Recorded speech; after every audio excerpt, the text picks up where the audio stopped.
नमस्कार दोस्तों, आज हम बात करेंगे विटामिन B12 की या कोबालामिन की।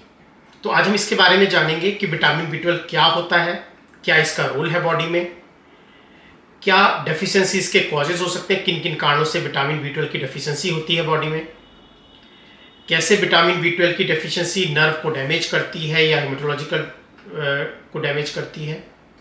इसके अलावा सिम्टम्स क्या होते हैं विटामिन B12 डेफिशिएंसीज के, और ट्रीटमेंट क्या होता है विटामिन B12 डेफिशिएंसी का, और अगर विटामिन B12 लेवल हाई हो तो टॉक्सिसिटी को कैसे डिटेक्ट करेंगे और क्या मैनेजमेंट करेंगे। तो विदाउट डिले हम स्टार्ट करते हैं विटामिन B12 के बारे में। विटामिन B12 एक वाटर सॉल्युबल विटामिन है जो कि हमारी इलियम से एब्जॉर्ब होता है और यूरिन के थ्रू एक्सक्रीट होता है। चूंकि वाटर सॉल्युबल है तो किडनी के थ्रू एक्सक्रीट हो जाता है ये। तो विटामिन B12 को कोबालामिन भी बोला जाता है। तो विटामिन B12 जो है वो हमारी जो एब्जॉर्प्शन होता है ओरल कैविटी में, सबसे पहले जो आर फैक्टर होता है वो रिलीज होता है सलाइवरी ग्लैंड से, सलाइवा के थ्रू, जो कि विटामिन B12 से बाइंड करता है आर फैक्टर या आर बाइंडर। उसके बाद में ये जो फैक्टर्स हैं ये हमारी इलियम में जाता है, स्मॉल इंटेस्टाइन में जाता है। वहाँ पे जो पैनक्रियाटिक एंजाइम्स होते हैं वो इसको ब्रेक डाउन करते हैं, आर बाइंडर को अलग कर देते हैं, विटामिन B12 को अलग कर देते हैं। फिर जो हमारी गैस्ट्रिक पैराइटल सेल्स जो होती है वहाँ से एक सिक्रीट होता है इंट्रिंसिक फैक्टर, जिसका कि मेन रोल है विटामिन B12 के एब्जॉर्प्शन में। इंट्रिंसिक फैक्टर स्मॉल इंटेस्टाइन में आता है इलियम में, और जो हमारा विटामिन B12 आर बाइंडर से अलग हुआ था उससे जुड़ जाता है और रिसेप्टर्स के थ्रू स्मॉल इंटेस्टाइन या इलियम से ये एब्जॉर्ब होता है। एब्जॉर्ब होने के बाद ये लीवर में जाता है जहाँ पे ये स्टोर होता है लीवर में अगर एक्सेस मात्रा में है। इसके अलावा हमारे हेमेटोलॉजिकल और न्यूरोलॉजिकल फंक्शन के लिए बॉडी को चला जाता है।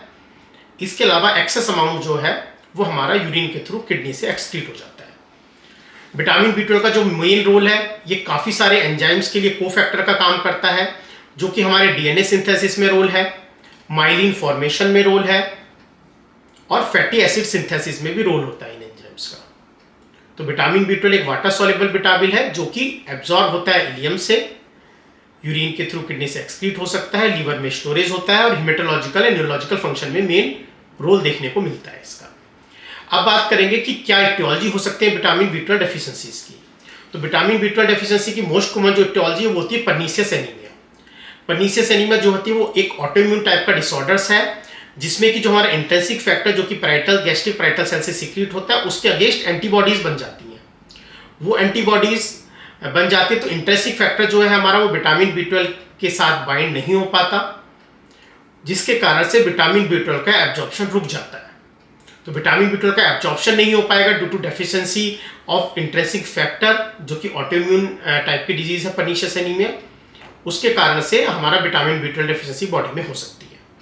सेकंड क्या है कि माल एब्जॉर्प्शन हो सकता है। वो किन किन कारण से हो सकता है कि किसी की गैस्ट्रिक बाईपास सर्जरी हो गई या बैरियाटिक सर्जरी हुई है जिसमें कि स्टमक का पार्ट निकाल दिया जाता है, तो उस कंडीशन में जो इंट्रिंसिक फैक्टर है वो सिक्रीट नहीं होगा, या अगर गैस्ट्रिक बाईपास सर्जरी हो गई तो इंट्रिंसिक फैक्टर स्मॉल इंटेस्टाइन तक नहीं पहुंचेगा कि वो आपके बाइंड कर पाए विटामिन B12 से, तो उसके कारण से विटामिन B12 डेफिशिएंसी हो सकती है। या फिर किसी को क्रोन्स डिजीज है जिसके कारण से टर्मिनल इलियम का या इलियम का जो है रिसेक्शन करना पड़ा, तो उसके कारण से इलियम से एब्जॉर्प्शन होता है, वो एब्जॉर्प्शन नहीं हो पाएगा। या कोई इन्फ्लेमेटरी कंडीशन है, क्रोन्स डिजीज वगैरह, इन्फ्लेमेटरी बाउल डिजीज है, तो उस कंडीशन में एब्जॉर्प्शन स्लो हो सकता है हमारा इलियम से। इसके अलावा टेपवर्म इन्फेक्शन है जिसके कारण से भी इलियम से विटामिन B12 का एब्जॉर्प्शन ना होकर विटामिन B12 डेफिशिएंसी हो सकती है। तो पहला हो गया पर्नीशियस एनीमिया या ऑटोइम्यून डिजीज हो गई, जिसके कारण से इंट्रिंसिक फैक्टर ना होने के कारण से एब्जॉर्प्शन के कारण से डेफिशिएंसी होती है। सेकेंडरी माल एब्जॉर्प्शन सिंड्रोम्स हो गए जिसमें कि या तो टर्मिनल इलियम का रिसेक्शन हो गया, गैस्ट्रिक बाईपास सर्जरी हो गई, या कोई इन्फ्लामेशन या इन्फेक्शन है टेपवर्म का, उसके कारण से हमारा B12 एब्जॉर्प्शन कम हो सकता है। इसके अलावा डाइटरी इंसफिशिएंसी है कि जो डाइट हम ले रहे हैं उसमें विटामिन B12 है ही नहीं, लाइक वैगन डाइट। जो लोग वैगन डाइट लेते हैं यानी कि जो लोग एनिमल प्रोडक्ट लेते ही नहीं है, जिसमें कि मिल्क वगैरह ये सब प्रोडक्ट भी नहीं लेते हैं, तो उनमें डेफिशिएंसी देखने को मिल सकती है, क्योंकि डाइटरी में B12 है ही नहीं। अगर डाइटरी में B12 नहीं होगा तो बॉडी की रिक्वायरमेंट पूरी नहीं होगा, विटामिन B12 डेफिशिएंसी हो जाएगी। क्योंकि मेन सोर्स जो विटामिन B12 के वो एनिमल प्रोडक्ट्स हैं, जिसमें कि आपका मिल्क हो सकता है, कर्ड हो सकता है, पनीर हो सकता है, चीज़ हो सकता है, एग हो सकता है, और मीट्स हो सकते हैं, आपके फिश हो सकते हैं। तो अगर ये डाइट में इंक्लूड नहीं है किसी के तो भी विटामिन B12 डेफिशिएंसी के रिस्क ज़्यादा हो जाता है। इसके अलावा कोई टॉक्सिन या कोई ड्रग एक्सपोजर है जिसके कारण से लाइक NO नाइट्रिक ऑक्साइड का अगर एक्सपोजर हो रहा है उसके कारण से विटामिन B12 डेफिशिएंसी हो सकती है, या फिर अगर मेटफॉर्मिन यूज है, मेटफॉर्मिन भी vitamin B12 deficiency diabetic patient में करा सकता है। तो ये कारण हो गए हमारे डेफिशिएंसीज, क्या क्या कारण हो सकते हैं। ठीक है, उसके बाद में बात करेंगे कि विटामिन B12 जो है उसके क्या सिम्टम्स होते हैं। सिम्टम्स जो होते हैं विटामिन B12 के वो न्यूरोलॉजिकल सिम्टम्स हो सकते हैं, क्योंकि मैंने बताया कि न्यूरोलॉजी और हेमेटोलॉजिकल सिम्टम्स में सबसे ज्यादा रोल देखने को मिलता है। तो विटामिन B12 डेफिशिएंसी क्या क्या नर्वस सिस्टम की प्रॉब्लम कर सकती है। तो अगर हम ब्रेन से बात करें तो विटामिन B12 डेफिशिएंसी के कारण से मेमोरी डिस्टर्बेंसेस हो सकते हैं, फॉरगेटफुलनेस हो सकती है। इसके अलावा एजिटेशन या चिड़चिड़ापन हो सकता है, गुस्सा इंक्रीज एंगर हो सकता है, गुस्सा ज्यादा आएगा, चिड़चिड़ापन होगा, भूलने की दिक्कत होगी, थोड़ी बिहेवियरल एबनॉर्मलिटी भी विटामिन B12 डेफिशिएंसी के कारण से देखने को मिल सकती है। इसके बाद में नर्व्स पे इफेक्ट होता है, तो नर्व डैमेज या न्यूरोपैथी के कारण से क्या क्या चीजें हो सकती हैं।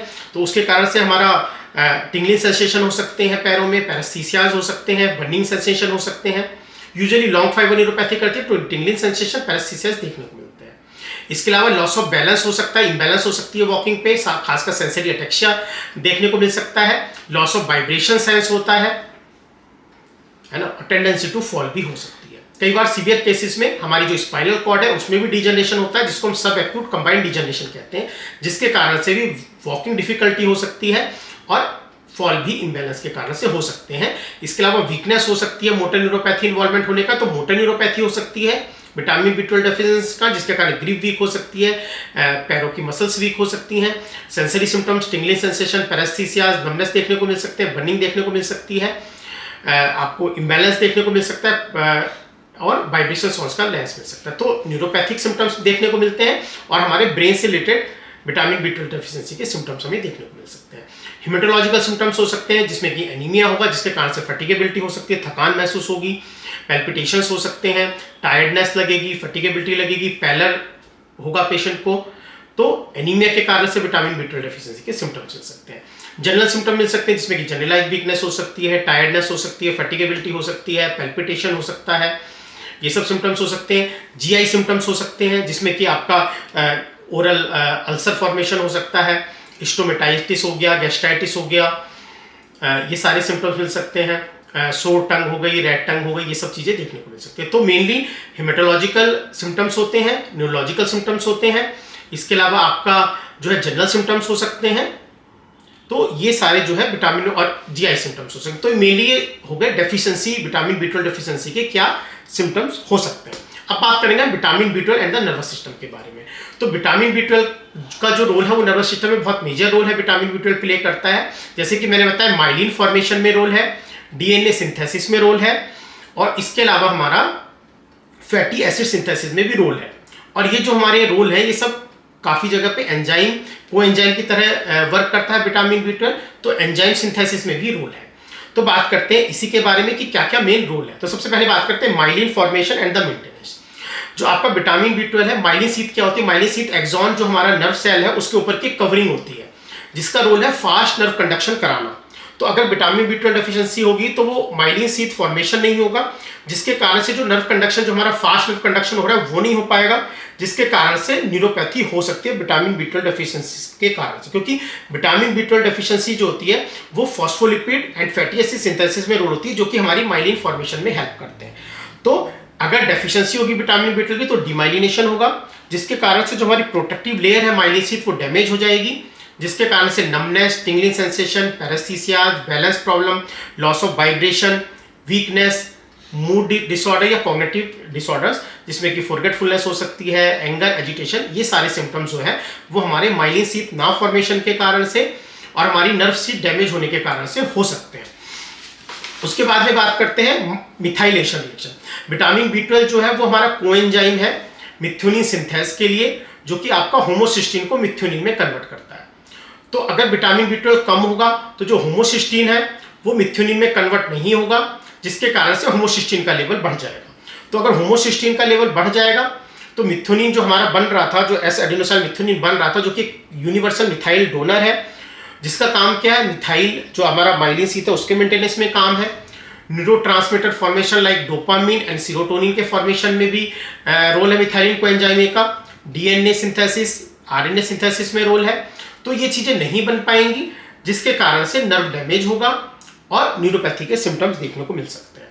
इसके अलावा विटामिन B12 का role energy production in nerve cell में भी रोल है, क्योंकि मिथाइल मेलोनाइल कोएंजाइम में कन्वर्ट होता है सक्सिनाइल कोएंजाइम में, जिसमें कि कोफैक्टर काम करता है विटामिन B12, जो कि हमारा फैटी एसिड एनर्जी मेटाबॉलिज्म में रोल है। तो अगर विटामिन B12 डेफिशिएंसी होगी तो मिथाइल मेलोनाइल कोएंजाइम में बढ़ेगा, उसका टॉक्सिक लेवल बढ़ेगा, जो कि हमारे नर्व सेल की माइटोकॉन्ड्रिया को डैमेज करेगा और हमारी जो नर्व को जो एनर्जी मिलनी थी उसको इंपेयर करेगा। ठीक है, तो उसके बाद में आती है प्रोटेक्शन फ्रॉम द न्यूरोटॉक्सिसिटी। तो विटामिन B12 क्या है, वो हमारे होमोसिस्टीन लेवल को लो रखेगा, होमोसिस्टीन को आपका मिथ्योनिन में कन्वर्ट कराएगा। होमोसिस्टीन क्या है, अगर हाइपर होमोसिस्टीनीमिया होगा तो ये एक ऑक्सीडेटिव स्ट्रेस बढ़ाएगा बॉडी में, नर्व को डैमेज करेगा, न्यूरल इंजरी करेगा, कॉग्निटिव डिक्लाइन करेगा, ब्रेन स्ट्रोक का रिस्क बढ़ाएगा, सेरिब्रल वीनस थ्रोम्बोसिस का रिस्क बढ़ाएगा और स्ट्रोक का रिस्क बढ़ाएगा। तो इस्चेमिक स्ट्रोक का रिस्क बढ़ेगा, सेरिब्रल वीनस थ्रोम्बोसिस का रिस्क बढ़ेगा, रिस्क ऑफ अल्जाइमर डिजीज बढ़ेगा, हाइपर होमोसिस्टीनीमिया से कॉग्निटिव डिक्लाइन का रिस्क बढ़ेगा। तो हाइपर होमोसिस्टीनीमिया ये सारे डैमेज कर सकता है। तो ये बात हमने की कि कैसे विटामिन B12 नर्वस सिस्टम के लिए जरूरी है। तो इसमें से सबसे इंपॉर्टेंट पॉइंट था आपकी माइलिन शीथ फॉर्मेशन, जो कि फॉस्फोलिपिड लिपिड मेटाबॉलिज्म या फैटी एसिड सिंथेसिस में विटामिन B12 का रोल है एज ए कोएंजाइम, जिसके कारण से माइलिन शीथ बनती है। अगर माइलिन शीथ नहीं बनेगी विटामिन B12 डेफिशिएंसी के कारण से, तो हमारा नर्व डैमेज होगा और न्यूरोपैथी को ब्रेन के सिम्टम्स आएंगे। इसके अलावा हमने बात करी कि मिथाइलेशन जो रिएक्शन होती है, जिसमें कि आपका जो आपका एंजाइम है वो मिथाइल मेलोनाइल कोएंजाइम बनाता है, जो कि यूनिवर्सल मिथाइल डोनर वो नहीं बन पाएगा, जिसके कारण से हमारा नर्व डैमेज होगा, डीएनए सिंथेसिस आरएनए सिंथेसिस नहीं हो पाएगी। इसके अलावा नर्व सेल में एनर्जी प्रोडक्शन नहीं होगा, क्योंकि मिथाइल मेलोनाइल कोएंजाइम में सक्सिनाइल कोएंजाइम में कन्वर्ट नहीं होगा। चौथा, हाइपर होमोसिस्टीनीमिया होगा इस स्टेप के कारण से, कोएंजाइम डेफिशिएंसी से विटामिन के, जिसके कारण से हमारा हाइपर होमोसिस्टीनीमिया जो है वो अल्जाइमर डिजीज का रिस्क बढ़ाता है, ब्रेन में स्ट्रोक का रिस्क बढ़ाएगा, सेरिब्रल वीनस थ्रोम्बोसिस का रिस्क बढ़ाएगा और कॉग्निटिव डिक्लाइन का रिस्क बढ़ाएगा। तो ये बात हो गई हमारी कि विटामिन B12 क्या क्या चीजें इंपेयर कर सकता है। ठीक है, तो विटामिन B12 जो है वो हमने बात करी क्यों जरूरी है, जिसमें कि सबसे पहला वो हमारा माइलिन फॉर्मेशन, एक्सोनल में फैटी एसिड सिंथेसिस उसमें रोल है। ठीक है, तो विटामिन B12 जो है वो बेसिकली नर्वस सिस्टम के लिए एक बहुत जरूरी विटामिन है, और अगर विटामिन B12 डेफिशिएंसी है तो ये सारे डैमेज हमें देखने को मिल सकते हैं। अब बात करते हैं अगर विटामिन B12 डेफिशिएंसी के क्या हम टेस्ट कराते हैं, डायग्नोसिस कैसे बनाते हैं। तो क्लिनिकली हमने बात करी कि भाई ये sign symptoms vitamin B12 deficiency के कारण से हो सकते हैं। जो एग्जामिनेशन में हमें क्या फाइंडिंग मिल सकती है, एग्जामिनेशन में हमें पेशेंट को अगर सीवियर डेफिशिएंसी है तो हमें डीप टेंडन रिफ्लेक्स जो है नी रिफ्लेक्स ब्रिस्क मिल सकता है, एंकल रिफ्लेक्स एब्सेंट मिल सकता है, प्लांटर एक्सटेंशन मिल सकते हैं। इसके अलावा पेशेंट का रोम्बर्ग साइन पॉजिटिव आ सकता है, अगर हम रोम्बर्ग टेस्ट करेंगे तो उसमें उसकी पॉजिटिविटी आ सकती है, तो हमें एग्जामिनेशन पे साइन मिलेंगे। फिर हम विटामिन B12 का लेवल कराएंगे, विटामिन B12 लेवल हमें अगर कम मिल रहा है जो नॉर्मल रेंज है तो वो लैब टू लैब वेरी करते हैं, तो विटामिन B12 डेफिशिएंसी हम इसलिए विटामिन B12 टेस्ट करा के डायग्नोज करते हैं। अब बात आती है ट्रीटमेंट की। तो ट्रीटमेंट में हमारा डाइटरी मैनेजमेंट होता है और इंजेक्टेबल्स होते हैं या ओरल सप्लीमेंट होते हैं। डाइटरी मैनेजमेंट में हमारे पास जो ऑप्शंस हैं वो ज़्यादातर एनिमल प्रोडक्ट्स हैं। तो डाइटरी मैनेजमेंट में हमारे पास मिल्क प्रोडक्ट्स हो गए, जिसमें कि आपका मिल्क हो गया, कर्ड हो गया, छाछ हो गया, एग हो गया, इसके अलावा पनीर हो गया, चीज़ हो गया, और एनिमल मीट्स हो गए, जिसमें कि फिश हो सकता है, रेड मीट हो सकते हैं। तो ये हमारे एनिमल प्रोडक्ट्स हो गए। इसके अलावा ये तो हमारे नेचुरल सोर्स हो गए। इसके अलावा जो कि हमारे फोर्टिफाइड फूड्स होते हैं, जिसमें कि आपके जो फोर्टिफाइड सीरियल्स आते हैं आजकल, कॉर्नफ्लेक्स हो गए, ओट्स हो गई, फोर्टिफाइड मिल्क्स आते हैं, ओट्स मिल्क हो गया, आलमंड मिल्क हो गया। तो फोर्टिफाइड मिल्क, फोर्टिफाइड फूड, इसके अलावा आपका यीस्ट, फोर्टिफाइड यीस्ट भी आता है, जिसमें कि विटामिन B12 की डेफिशिएंसी से आप पूरा कर सकते हैं। तो विटामिन B12 के लिए जो नेचुरली सोर्स हो गए वो हो गए एनिमल प्रोडक्ट, इसके अलावा फोर्टिफाइड फूड हो गए आपके। तो ये तो बात हो गई डाइटरी मैनेजमेंट की। तो यूजुअली विटामिन B12 जो वेजिटेरियन डाइट होती है उसमें कंपैरेटिवली डेफिशिएंट होता है, तो उनको या तो एक्स्ट्रा जो हमारे फोर्टिफाइड फूड है वो लेने की जरूरत है ट्रीटमेंट के लिए। इसके अलावा अगर ज्यादा डेफिशिएंसी है तो उसमें हमारा ट्रीटमेंट में ओरल सप्लीमेंट और इंजेक्टेबल सप्लीमेंट आते हैं। तो ओरल सप्लीमेंट जो है उसमें आप ओरल विटामिन B12 की टैबलेट्स आती हैं, डिफरेंट डिफरेंट कॉम्बिनेशन में आती हैं, अलोन भी आती हैं, तो वो हम दे सकते हैं। लेकिन बेस्ट जो अगर विटामिन B12 सीवियर डेफिशिएंसी है या लो लेवल है विटामिन B12 का, उसके लिए इंजेक्टेबल सबसे अच्छा ऑप्शन रहता है, क्योंकि विटामिन B12 ओरल कैविटी से बहुत अच्छा एब्जॉर्ब नहीं होता। कई बार इन्फ्लामेशन की वजह से हमने कॉजेज जाने थे कि भाई इंट्रेंसिक फैक्टर की डेफिशिएंसी है, उसके अगेंस्ट एंटीबॉडीज बन गई, तो उसका एब्जॉर्प्शन नहीं हो पा रहा है, तो उस कंडीशन में इंजेक्टेबल बेटर ऑप्शन है। वो IV फॉर्म में आप दे सकते हैं, आप IM फॉर्मुलेशन में दे सकते हैं। तो यूजुअली जो डोज रहती है फॉर्मुलेशन की वो अराउंड 1500 माइक्रोग्राम रहती है कुछ डोजेज में, कुछ में 2500 भी रहती है, but around 1000 to 1500 microgram dose रहती है, जो हम आप अल्टरनेट डे करके इंजेक्शन दे सकते हैं फॉर 5 डेज, देन आप वीकली दे सकते हैं, उसके बाद में आप मंथली दे सकते हैं फ्यू मंथ्स के लिए, फिर आप ईयरली दे सकते हैं, तो उसकी डेफिशिएंसी को पूरा करने के लिए। इसके अलावा ओरल सप्लीमेंट है तो हमें लॉन्ग टर्म के लिए देने पड़ेंगे, क्योंकि ओरल एब्जॉर्प्शन कंपैरेटिवली स्लो होता है। तो ओरल सप्लीमेंट, इंजेक्टेबल्स के ऑप्शन हमारे पास अवेलेबल है, और डाइट में मैंने बताया कि क्या क्या डाइट में हमारे पास ऑप्शन अवेलेबल है। तो वेजिटेरियन के लिए डाइट में सोर्सेज हमारे पास बहुत मिनिमल अवेलेबल है। उसके बाद में अब बात करते हैं कि कई बार हमें विटामिन B12 लेवल हाई देखने को मिलता है, या vitamin B12 more than 2000 value आती है, तो इसका क्या मतलब है? तो विटामिन B12 अगर बहुत हाई लेवल आ रहा है, मोर देन 2000 डिटेक्ट हो रहा है ब्लड में, तो इससे कोई डरने वाली बात नहीं है, क्योंकि most common cause of high vitamin B12 है कि आपने ओरल सप्लीमेंट या इंजेक्टेबल सप्लीमेंट लिए थे। तो ओरल सप्लीमेंट या इंजेक्टेबल सप्लीमेंट आपने कोई भी लिया है, अगर आप उसके बाद कोई भी ब्लड टेस्ट कराएंगे तो उसमें B12 बढ़ा हुआ आ सकता है, even after single dose of injection.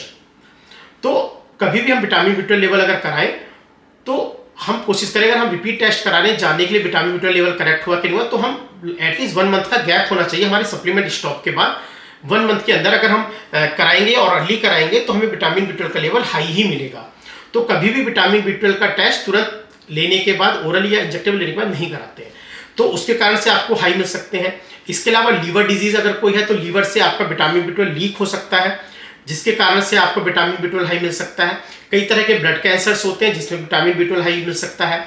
अगर कोई किडनी डिजीज है, एक्सक्रीशन नहीं हो रहा है हमारा विटामिन B12 का, उस कंडीशन में हाई मिल सकता है। या कोई बॉडी में इन्फ्लामेशन, इन्फेक्शन है, उस कंडीशन में एक्सक्रीशन नहीं हो रहा तो हाई मिल सकता है।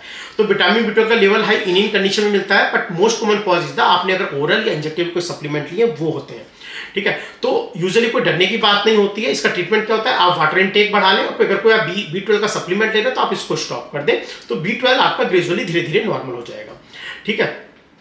उसके बाद में उसके बाद में बात करते हैं कि अगर टॉक्सिसिटी है, कि भाई B12 टॉक्सिसिटी है, उसके सिम्टम्स आने लगे। यूजुअली सिम्टम्स जो होते हैं माइल्ड सिम्टम्स हो सकते हैं। माइल्ड सिम्टम्स में क्या हो सकता है, कोई एलर्जिक रिएक्शन हो सकती है, बॉडी में रैसेस हो सकते हैं, कोई हाइपर सेंसिटिव रिएक्शन टाइप हो सकता है, एक्ने आ सकते हैं बॉडी में, स्किन में रैसेस हो सकते हैं, हेडेक हो सकता है, डिजीनेस हो सकता है, या डार्क कलर का यूरिन पास होता है। ये होते हैं विटामिन B12 टॉक्सिसिटी के सिम्टम। यूजुअली एक्सट्रीमली रेयर है, यूजुअली नहीं होती है, क्योंकि मोस्ट कॉमन कॉज है हाई आपने विटामिन B12 ओरली या इंजेक्टेबल लिया है। टॉक्सिसिटी यूजुअली कब होती है, अगर आपने 2500 से लेके 10,000 माइक्रोग्राम तक आपने पर डे इंजेक्टेबल कंज्यूम किए हैं काफ़ी डेज तक, तब इसकी टॉक्सिसिटी का रिस्क हाई हो जाता है। तो उस कंडीशन में भी जो ट्रीटमेंट है यूजुअली वही है कि आप जो भी सप्लीमेंट ले रहे हैं उसको स्टॉप कर दें, वाटर इनटेक बढ़ाएं, और तो वो यूरिन के थ्रू एक्सक्रीट हो जाएगा। अगर डिस्पाइट ऑल मीजर्स आपका B12 हाई रहता है तो आपको फर्दर इन्वेस्टिगेशन की जरूरत है, जो कि हमने विटामिन B12 टॉक्सिसिटी के कॉजेस की बात करी। तो ये बात होगी हमारी टोटल विटामिन B12 की। तो विटामिन B12 एक वाटर सॉल्युबल विटामिन है, जो कि ओरल कैविटी से R फैक्टर के थ्रू बाइंड होता, इंटेस्टाइन से, स्मॉल इंटेस्टाइन या इलियम से आपके इंट्रिंसिक फैक्टर के थ्रू एब्जॉर्ब होता है, लीवर में स्टोर होता है, एक्सक्रीट किडनी के थ्रू होता है। मेन रोल नर्व रिपेयर या नर्व फंक्शन में है, जिसमें कि हमारा माइलिन फॉर्मेशन करता है, एक्सोन फॉर्मेशन में हेल्प है, fatty acid synthesis, DNA RNA synthesis में हेल्प है। इसके अलावा जो हमारा हिमेटोलॉजिकल फंक्शन में रोल है, जिसमें कि RBC फॉर्मेशन में रोल है, ठीक है। हमने बात करी कि क्या सिम्टम्स होते हैं, तो सिम्टम हिमेटोलॉजिकल सिम्टम जिसमें कि एनीमिया, टायर्डनेस, फैटिगेबिलिटी, पैल्पिटेशन, ये हो सकते हैं। न्यूरोलॉजिकल सिम्टम्स में ब्रेन के मेमोरी डिसफंक्शन, आपका irritability, increase anger, forgetfulness, irritability, ये हो सकते हैं। न्यूरोपैथीज में आपका टिंगलिंग सेंसेशन, पैरेस्थीसियाज, नमनेस हो सकता है, बर्निंग हो सकती है, वॉकिंग इम्बैलेंसिंग हो सकती है, वाइब्रेशन सेंस का लॉस हो सकता है। तो ये हमारे न्यूरोपैथी के सिम्टम्स हो गए। तो नर्व डैमेज के सिम्टम्स हो सकते हैं आपके हिमेटोलॉजिकल सिम्टम्स हो सकते हैं, गैस्ट्रिक सिम्टम्स हो सकते हैं जिसमें कि स्टोमेटाइटिस हो सकता है, ओरल अल्सरेशन हो सकता है, ये सब सिम्टम्स हो सकते हैं। इसके अलावा टायर्डनेस, फैटिगेबिलिटी, ये जनरल सिम्टम्स होते हैं। हमने बात करी कैसे नर्व डैमेज करेगा या क्या रोल है, हमारा माइलिन शीथ फॉर्मेशन रोल है, हमारा जो मिथाइलेशन रिएक्शन होती है उसके कोएंजाइम की तरह काम करता है, तो उसमें रोल है। इसके अलावा हमारा जो बेसिकली हाइपर होमोसिस्टीनिमिया को बनाता है। हाइपर होमोसिस्टीनिमिया अगर डेफिशिएंसी होगी तो हाइपर होमोसिस्टीनिमिया, जिसके कारण से वेस्कुलर इन्फार्क्ट का रिस्क बढ़ जाएगा, सीवीटी का रिस्क बढ़ जाएगा। तो ये बात करी हमने क्या क्या कॉज होते हैं, कैसे ट्रीट करेंगे। वेजिटेरियन में लिमिटेड ऑप्शन है, नॉन वेज में ऑप्शन ज़्यादा है डाइटरी में, इसके अलावा इंजेक्टेबल के ऑप्शन है। तो ये बात हो गई vitamin B12 as a whole. Thank you. अगर कोई आपका इससे रिलेटेड सवाल है तो आप हमें कमेंट कर सकते हैं। वीडियो को लाइक करिए, चैनल को सब्सक्राइब करिए। Thank you. Don't forget to like and subscribe.